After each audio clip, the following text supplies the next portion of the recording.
fait marcher Tapie? Qu'est-ce qui fait marcher Tapie? Qu'est-ce qui fait marcher Tapie? C'est une question récurrente dans la vie de Bernard Tapie. Bernard Tapie, personnage aux mille vies, aux multiples facettes. Homme d'affaires, dirigeant sportif, ministre, comédien, adulé ou détesté, Bernard Tapie aura occupé le devant de la scène médiatique française pendant plus de 40 ans. Oh, vous allez tomber. Après une très brève carrière de chanteur dans les années 60, cet autodidacte sans peur et sans complexe se lance dans les affaires. Il vend d'abord des télés, avant de trouver à la fin des années 70, en pleine crise économique, le bon filon. Les sociétés en difficulté. Terraillon, Manu France, Vonder, il les rachète pour 1 franc symbolique et les revend au plus offrant. J'entreprends mes affaires et je les fais entreprendre par tous ceux qui m'entourent avec une volonté féroce de gagner beaucoup d'argent. Vautour pour les uns, Zorro des entreprises pour les autres. Bernard Tapie devient la vedette des affaires.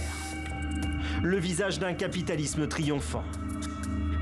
Passionné de sport, Bernard Tapie s'offre tour à tour une équipe cycliste et surtout un club de football, l'Olympique de Marseille, avec lequel il gagne une Ligue des Champions en 1993.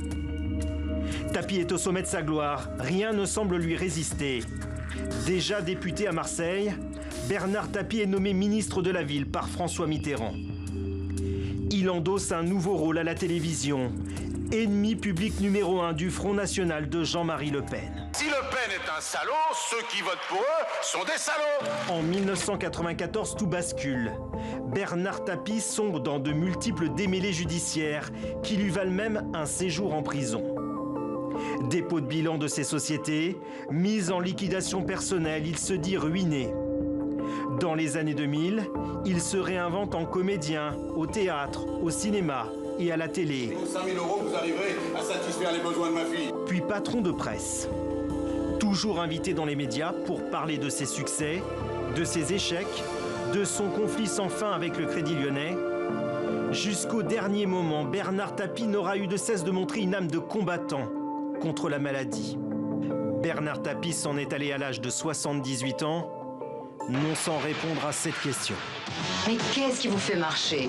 Moi, je marche à la Vonder.